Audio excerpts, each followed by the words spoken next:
Welcome to this new episode of BE Roundup, ET Brand Equity show where we analyze the marketing and advertising industry every week. And this week, as a guest expert, we have Ms. Rachna from Lavazza. So welcome, ma'am, and thank you for being on the show. Thank you for having me here. Thanks a lot. Thanks.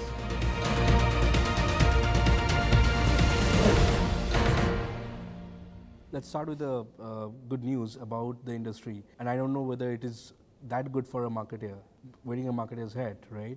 Social media is very important for brands these days, right? And we all know how important it is when the government of India is also looking at on it and with a magnifying glass, right? So recently, Facebook, the biggest social medium, they just increased their rates, right? For advertisers to advertise around their news feed algorithm, right? A news feed, is the most popular, so as to say, inventory on Facebook. So as a marketer, right, how do you see it? I mean, is this, it's obviously a fact that, it's getting more and more popular.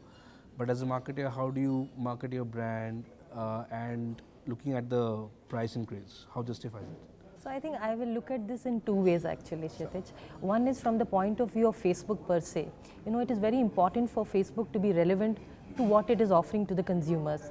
Finally it stands for connecting people from family and friends. So, this particular request has been coming in from the consumers who have been on Facebook. Right. So, it is good that they're doing this because they will have more relevance with the newer audience coming into Facebook. And that in one way also helps marketers because we are relevant to the newer audience coming in and that space is not getting diluted in any ways. True. Then in the second way, like you rightly said, yes, price is going up. Yeah. But once the price goes, what is happening is because of this, targeting done happening, we are sure of the returns that we get. So we might be spending ₹1 more, but it is a very, very focused, campaign that we are going to get. And there's going to be more efficiencies for the brand per se. And in terms of the clutter, it's going to be much, much low because the inventory to be sold on Facebook is going to be low. So the clutter will be less and there will be more chance of, a brand being consumed by the consumer because he's not seeing too much of it. So it is going to be less clutter, it's going to be more returns on investment. And, as we know, social media is very, very, focused marketing. It is a very, very efficiency-driven marketing. And this move of Facebook, I think, helps the brands in a big way. Right. So you're happy as a marketer? Yes, I think it is going to help all of us. And we cannot ignore Facebook and we want to Facebook to be really relevant for a longer period of time. True. Because it's the biggest platform that is available for us. Recently, we just saw how a loved brand and across the world, it's like, Volkswagen Beetle, right? It's an iconic brand. Right. Right from Hitler to whosoever had, endorsed this brand, right? By 2019, they have announced that, they'll stop the production of this brand, right? In a way, it takes us back to thinking about how back home in India, we had the ouster for, of Ambassador and then Nano, right? So the stories are different. So how do you see it? How do you see this brand going out? And there has been iconic advertising around Beetle, right? So how do you see it as a person in the advertising industry? I think firstly as a consumer, I think my generation really looked up to having to own a brand like that. So I think I feel very saddened personally to ask me. But I think as a marketeer, I think we need to look at a product life cycle. So there is a phase where after a certain life cycle that a brand has had, there is a downfall, or there is when we do not have more rejuvenation done to the brand. It starts to have lesser and lesser consumer being wanting to have it. So at that point, it's a very hard decision that a brand owner has to take, that now I need to stop it from further diluting and stop whatever equity it had. And I think Beetle has done this in past also, where they had actually hibernated for some time and then they relaunched the product and targeting to women. So, I'm just thinking that I'm sure they must be just stopping it for a time, the gap. It's a pause. Yeah, it's a pause, and they will do their homework back and they will look at what the newer generation is looking for in that particular segment. And I think reposition and come back with a big bang. And I'm just looking forward to it. Right. I just hope that this happens because, as consumers, you rightly said, how we are in love with this particular product, right? Havels, and they are manufacturers of the so-called wires that don't catch fire, right? And they have been taken on hand by one of their competitors, right, in their advertising. Now, we have seen these ad wars earlier. So we have seen the cola wars, right? We have seen the Apple and Mac wars in ads, right? So here the question is not particularly to that brand or to that incident, The question is around how does these takes on your competition through ads, do they really help a brand, and how? So I think these are, like you yourself said, there are many couple of brands who've tried this strategy, right. And I'm sure it has worked for few of them. But in this strategy, I think we have to play it very, very safe. If we cross the line, then we can be seen as a as a not so clever brand. And if we are within that line, I think we can be seen as a very, very clever brand trying to position itself one up to the competition. So I think it's a strategy which works as long as we are within that line and we don't cross it. Because crossing it, I think we're making fun of the other brand. I don't know how much value you are going to add for yourself, because we need to look at what we stand for and talk about our USPs, talk about what we stand for and make our differentiation in the market, rather than going around the biggest player who has established himself or herself on that particular parameter and going and banging your head against that. It's like actually a reminder of the brand you're actually pulling down. I think one is that you've talked about RR Cable, and I think recently I also saw another ad which was talking against Quick Fix. So which was talking about not just Chipkao but Jodo. Right. So but whenever I see those kind of ads, I tend to remember the brand they are targeting rather than the brand they are actually trying to sell through this. Right. This is interesting because that just justifies that the other brand is a bigger brand, yes, right? Yes. So sometimes I feel that these kind of things might work for an equal brand, and when you actually kind of give compliments to the other brand rather than showing that you are up and then they are down. Right. Because the more the brands are, especially in all the categories, I think the more the brands are there, the more penetration of that category happens, and finally growth happens. And so I think it is a win-win if we all live together and find our niches and work towards that. Right. So if you were Havells, right, for instance, what would have been your reply to this? So if I was Havells, I think I won't have replied, because I think it's not such a big reply that the brand has given me that I need to reply. Right. So they are making, they're talking about themselves, which I would like them to talk more, right. Because I am going to be established more and more as the wires that don't catch fires, right. And it's not a literal meaning that the consumer is looking at. Right. So it is that it has to be seen in that emotional connect. Coming back to your category, the coffee category in India, right? It's very interesting, right? And it's a kind of a category which is not spoken about much. So we would like you to explain our viewers more about this category and the role that marketing plays in this category, right? I know you market to a targeted segment, right? So how does the marketing play go there, and how is the category shaped currently in India? So I think, like you rightly said, I think this is a less spoken category, though it is a very aspirational category. It is a category which the youth is really looking up to. They want to be seen as drinking coffee rather than drinking other beverages. So in that way, it is something which is catching up, but is still not caught up. So if you look at in terms of sheer numbers, the penetration of coffee in India is about 150 to 200 grams, state like Tamil Nadu per annum, whereas in the rest of the country it would be around 100 grams per annum per capita consumption. Whereas in established countries it's in kilos, and it's in multiples of kilos is what the consumption is. So it's a long way to go. Which is a good thing because it's a clean slate.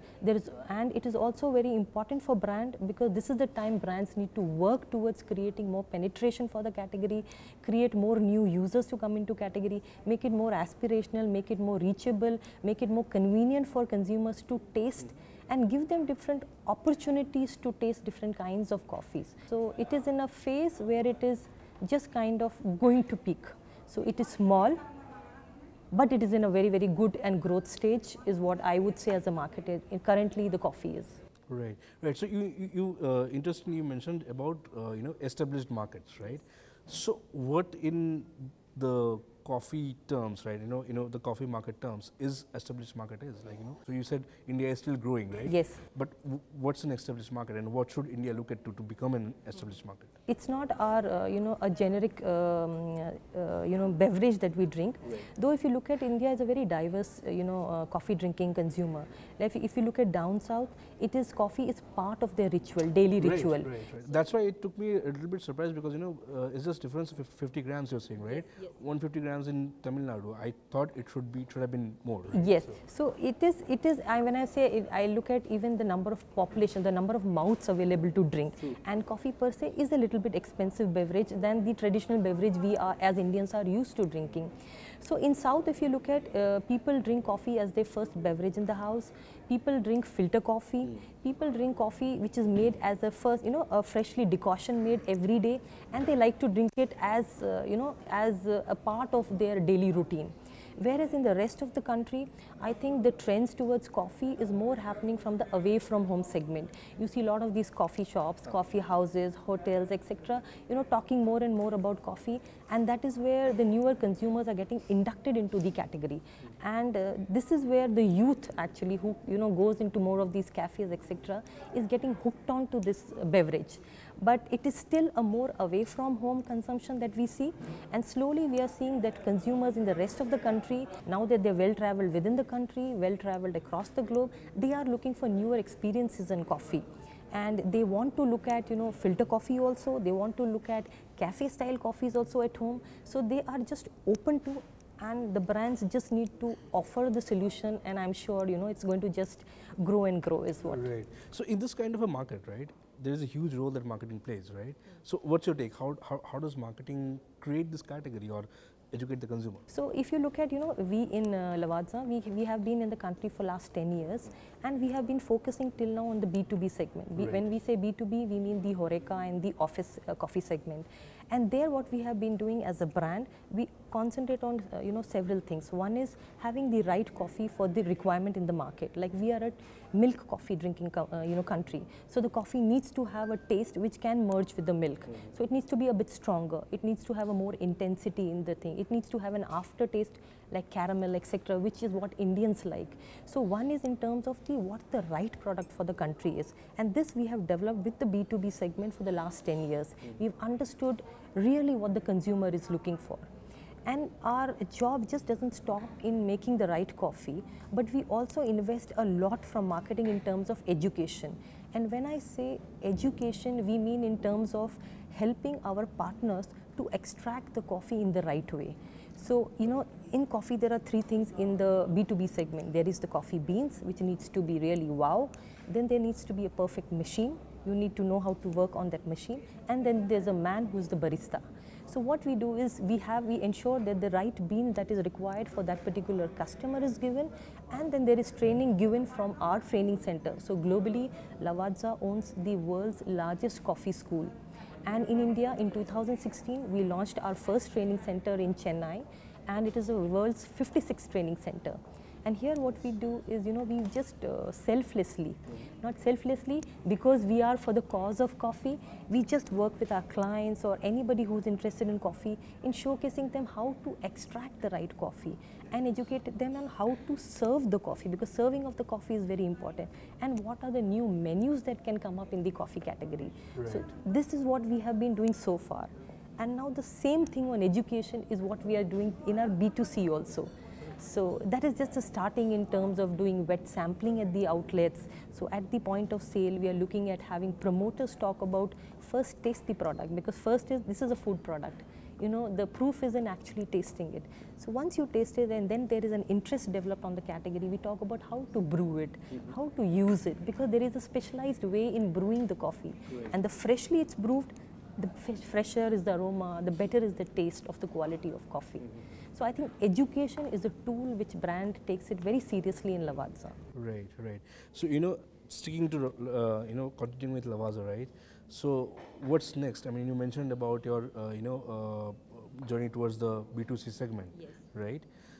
So how are you looking at it more aggressively? So I think last year was the first baby step we took in the country, right, where we launched our first made in India product called Lavazza Il Mattino Vivace.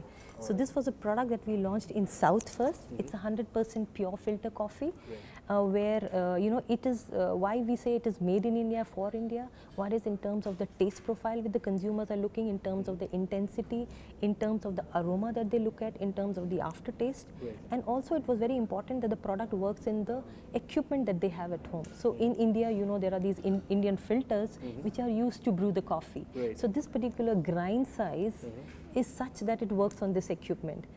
Okay, so this was launched in South last year, and now last week we just launched this particular DIY kit, is what we call it, DIY coffee kit for the North market, where like I told you, the learnings that we have from the market is that in North, people are getting into coffee more from the coffee shops. So they are aware of these, cafe latte, cappuccino, name it, that is what they're getting tuned into coffee. But that experience they are unable to experience in the home segment. So with this kit, what happens is they are able to not only experience the filter coffee, because this equipment is part of it, we have also provided a very nice recipe booklet, which is a very easy tool in which they can make a cappuccino at home, they can make a cafe latte at home, they can make a protein coffee shake at home, and just enjoy the coffee the way they have it in away from home segment. Right. So this is the way we thought we can make filter coffee relevant even to the North Indian consumers who have not been used to it. Right. So this is our step to induct new consumers into the Lavazza brand fold and see how we can make these small steps and make it a habit in each one of their households. Right. It's interesting that you mentioned about the North Indians, how to make coffee a habit there, right? So I would want to know about your marketing activities around this product, because since it is targeted to a market which is not very known for, as you rightly said, right, coffee consumption. Yes. So how are you looking at marketing it? So I think what we started off with was more in terms of the BTL activation. So at the BTL activation is what we are doing is wherever we are placing our product, we are having promoters who educate the consumers on what this product is, because they should not pick it up and think that this is a different coffee which they are used to, and then they will not find the results. So it's very important to educate how the filter coffee is to be made, and now we have this tool also where they can use it and extract. So we are doing a lot of ground level activity in terms of education. Apart from that, we use a lot of digital media. So we do have a digital campaigns running again on Facebook and on Google and on YouTube. So that is the way we are targeting to people who are, have some inclination towards coffee. So we are trying to go step by step, go really, the niche way, and educate them the right way, because when they drink the right way coffee, I'm sure nobody is going to go back to any other coffee. Here's hoping that this product really takes off in North India, and personally also I was looking forward to something like this, because you don't get quality filter coffee in North Indian states. Yes, so I think now your search is over. Yeah, so personal thank you from my side as well. Thank you and so here's much. hoping all the best to Lavazza and this person. Thank you, man. Thank you for being here. Thanks a lot for having me here. Yeah.